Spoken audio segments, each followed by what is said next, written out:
नमस्कार दोस्तों, आप देख रहे हैं पूर्वांचल टीवी और मैं हूं आपके साथ राम शंकर। आज मैं बहुत ही गंभीर मुद्दा लेके आपके सामने आया हूं और निश्चित तौर से आना भी चाहिए, किसी ना किसी को आगे बढ़ना ही पड़ेगा। कहते हैं हम चलेंगे तो कारवां तैयार होगा और न्याय के लिए अगर चलना हो, बोलना हो तो निश्चित तौर से हमें पीछे नहीं रहना चाहिए, क्योंकि हम पिछले 15 सालों से पत्रकारिता करते हैं और पत्रकारिता के दम पे हम अपनी आवाज़ को बुलंद करना चाहते हैं। और हम ये जानते हैं कि अगर बात न्याय की आई तो हम अन्याय के लिए अगर आवाज़ नहीं उठा सकते तो पत्रकारिता करना बेकार है।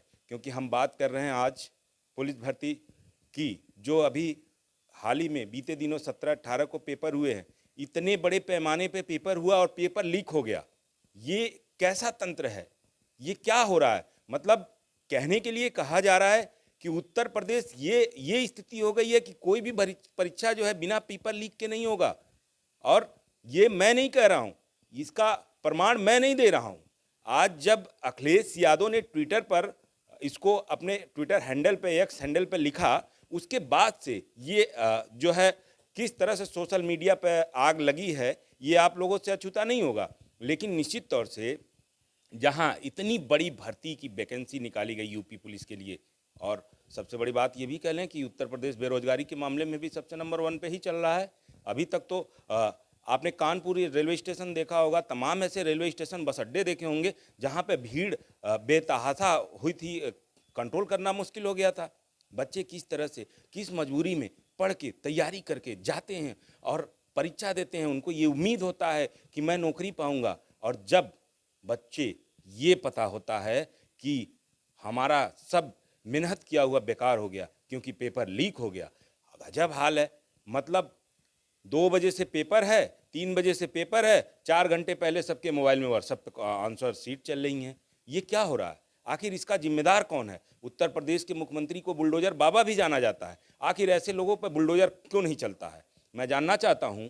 पेपर लीक ये एक इतनी कॉन्फिडेंशियल मामला होती है जो निश्चित तौर से कहा जाए तो किसी भी मामले में इसको लीक करना आसान नहीं होता, लेकिन इसके बाद भी इस तरह की वारदात सामने आ जा रही हैं।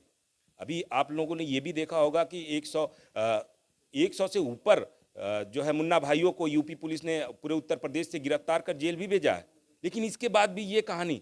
सबसे बड़ी बात तो मैं ये कहूँगा, अभी आपको मैं बता दूँ, उन बच्चों के दिल पे क्या बीत रही होगी जो बच्चे कई साल से तैयारी करते हैं, अपने घर से दूर रहते हैं, इलाहाबाद जाके रहते हैं।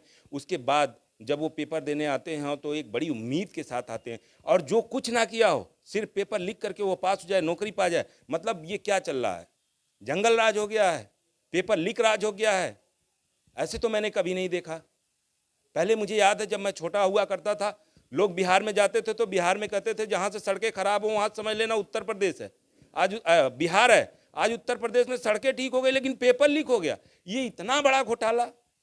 खैर, फिलहाल सोच के ये बात थोड़ी सी बड़ी अफसोस होती है, और ये बात मैं आरोप नहीं लगा रहा हूँ। अभी आपको मैं बता दूँ, हमारे सबसे बड़े पत्रकार अजीत उंजम पांडे जी ने अपने एक्स हैंडल पे उन्होंने लिखा, इस बार पेपर लीक हुआ है लेकिन सभी बड़े विधायक, मंत्री और बड़े सांसदों के विद्यालय से हुआ है और उनके ही साथी रिश्तेदार के बच्चों के लिए हुआ, इसलिए पेपर लीक नहीं माना जाएगा क्योंकि ये सब समाज सेवा है। भर्ती प्रक्रिया सुचारू रूप से कराई जाएगी। ये सब क्या चल रहा है? इतनी बड़ी बात। दूसरी बात, मैं चलता हूं, पूर्व डीजीपी रहे अमिताभ ठाकुर, आईपीएस रहे, माफ करिएगा, पूर्व आईपीएस रहे अमिताभ ठाकुर ने अपने एक्स पर पोस्ट करते हुए दावा किया है कि परीक्षा से पहले पेपर के प्रश्न लीक कर दिए गए। टेलीग्राम के एक ग्रुप से ये प्रश्न मिले जिनका मिलान करने पर सच सामने आया है। अगर इस तरह की बातें आ रही हैं, हमारे महाराज जी हमारे गोरखपुर से हैं, मैं भी गोरखपुर से हूं, और महाराज जी इस पर तुरंत एक्शन लेंगे और सबसे पहले तो अपराधियों को सलाखों के पीछे जाने ही जाने चाहिए, चाहे वो कितने भी पावर हों, कितने भी पावरफुल हों, चाहे वो किसी भी पद पर बैठे हों। ऐसे लोगों को बख्शना नहीं चाहिए क्योंकि ये बच्चों के भविष्य से खिलवाड़ कर रहे हैं। ये उन बच्चों के अरमानों का गला घोट रहे हैं जो बच्चे दिन रात मेहनत करके सपना देखते हैं, अपने माँ बाप के आंखों का तारा बनना चाहते हैं। उन बच्चों के साथ इतना बड़ा घोटाला, ये ठीक नहीं है। फिलहाल मैं बता दूं आपको कि सोशल मीडिया पर जब अखिलेश यादव, यानी कि पूर्व मुख्यमंत्री रहे अखिलेश यादव और सपा प्रमुख भी हैं, उन्होंने बीती रात लिखा है यूपी पुलिस भर्ती परीक्षा 2024 के सभी सत्रों का पेपर लीक होने की खबर सोशल मीडिया पर स्क्रीनशॉट के साथ फैल रही है, जिससे लाखों बेरोजगार युवाओं में आक्रोश का माहौल है। पिछली अन्य परीक्षाओं की तरह इस बार भी रोजगार देने के नाम पर पेपर लीक होने की जो आशंका थी वो सच होकर समाचारों के रूप में सामने आ रही है। भाजपा सरकार बेरोजगारों के सब्र का इम्तहान न ले। विपरीत परिस्थितियों में जिस प्रकार युवा किसी परीक्षा की तैयारी करते हैं, लेकिन भाजपा राज में उनके साथ हमेशा मजाक सा ही होता है। लगता है भाजपाइयों ने परीक्षाओं को पैसा कमाने का कारोबार बनाकर रख दिया है। तभी तो ऐसे राजनीतिक प्रश्न प्राप्त लोगों के खिलाफ कोई निर्णायक कार्रवाई नहीं होती है और ये परीक्षा में यही खेल जाता है। भाजपा ने युवक युवतियों का विश्वास खो दिया है। इस लोकसभा चुनाव में युवा भाजपा को प्रदमुक्त कर देगी। युवा ये कहता है आज का नहीं चाहिए भाजपा। तो देखा आपने, मैं अखिलेश यादव का ट्विटर हैंडल पढ़ रहा था और हमारे बगल में आप देख भी रहे होंगे ये जो स्क्रीनशॉट चल रहे हैं, ये पेपर जो है वायरल 8:10 का दिखाया जा रहा है। हालांकि ये जांच का विषय है।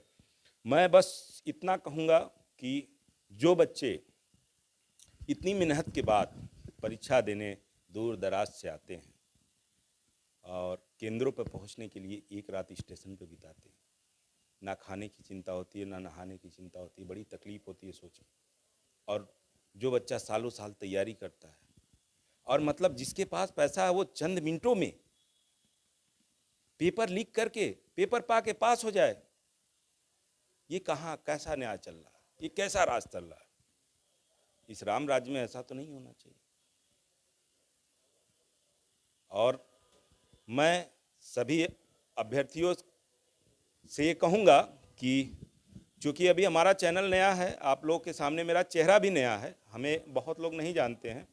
मैंने 15 साल से पत्रकारिता किया है, लेकिन अभी तक मैं कैमरे के सामने सोशल मीडिया पे नहीं था, लेकिन अब मैं आ रहा हूँ क्योंकि अब बोलना ज़रूरी हो गया है। तो आप लोग ज़्यादा से ज़्यादा इसको शेयर भी करिएगा और देखिएगा भी, और हम आप लोगों की आवाज़ ज़रूर बनेंगे और इस लड़ाई को मुकाम तक ले जाएंगे। आपकी बात हम महाराज जी तक ले जाएंगे और जो भी न्यायपूर्ण कार्रवाई होगी उसके लिए हम हमेशा आपके साथ रहेंगे। साथ ही साथ आप हमें जो भी आपने देखा परीक्षा में जैसी भी धांधली या जिस तरह की जो भी कार्रवाई की गई वो हमें आप कमेंट बॉक्स में ज़रूर बताएं। और आगे के लिए हम शाम 6 बजे लाइव आएंगे, तब तक आप लोग काफ़ी लोग मुझसे जुड़ भी जाएंगे। आगे का बात हम 6 बजे करेंगे और इसमें कोशिश करेंगे कि जो है उत्तर प्रदेश यानी गोरखपुर ज़िले से एक सत्ताधारी को, बड़े नेता को भी मैं साथ लेके बैठूंगा और ये सवाल पूछूंगा और विपक्ष के भी। देखते हैं आगे इन लोगों का क्या सामने आता है। आज शाम मिलते हैं 6 बजे दोस्तों। यहाँ पे पेपर लीक वाला कोई लड़का है? आ जाओ। नाम क्या है तुम्हारा? अंकित। पूरा नाम क्या है? आ जाओ ऊपर। नमस्कार, कैसे हो? अच्छे सर, अच्छे। आप कितने समय से कौन से पेपर की तैयारी की आपने? सर मैं यूपीपी की तैयारी कर रहा हूँ, 3 साल से इलाहाबाद में हूँ। अच्छा। 3 साल से तैयारी कर रहा हूँ सर। और आपका पेपर लीक हुआ? जी सर, कल मेरा सेकंड शिफ्ट में पेपर था सर। पूरे कॉलेज के हर बच्चों के मोबाइल में पेपर पहले से अलाउ है सर। सारे बच्चे बैठ के पेपर रट रहे हैं, सब के सब। और इसी तरह मेरे बड़े भाई 7 साल से इलाहाबाद में संघर्ष कर रहे हैं। आरओ का पेपर देने गए सर, कमीशन बोल रहा है नहीं है, लेकिन सबके मोबाइल में वो पेपर था सर, सबके मोबाइल में पेपर था। तो नुकसान तो आपका हो रहा है। जी सर। और नुकसान इन सब युवाओं का हो रहा है। मेरे सभी भाइयों का हो रहा है नुकसान। फायदा किसका हो रहा है? फायदा सर सरकार का हो रहा है सर। 50-60 हजार भर्ती निकाली है, 150 रुपए के हिसाब से लाखों करोड़ों रुपए वसूल के रख ली और परीक्षा सर होम डिस्ट्रिक्ट में करके नकल का पूरा भरमार लगा दिया सर। सबने अपने अपने जिले में अपने अपने कॉलेज में सेटिंग किया है और सब उसी सेटिंग में अपने जो है सर नकल करा रहे हैं और नकल कर रहे हैं। आपने पढ़ाई में कितना समय दिया और कितना पैसा लगाया? सर मेरा अब तक पढ़ाई में मेरे माता पिता से लाखों रुपए खर्चे हो गए सर। मैं इलाहाबाद में आकर 20,000 रुपए की 2 बार कोचिंग कर चुका हूं सर। कई बार सर मेरिट 130 क्वेश्चन में 110 करके आने पर भी नकल के भरोसे मेरी इतनी हाई चली जाती है सर, हम लोग का जॉब नहीं हो पाता है सर। अब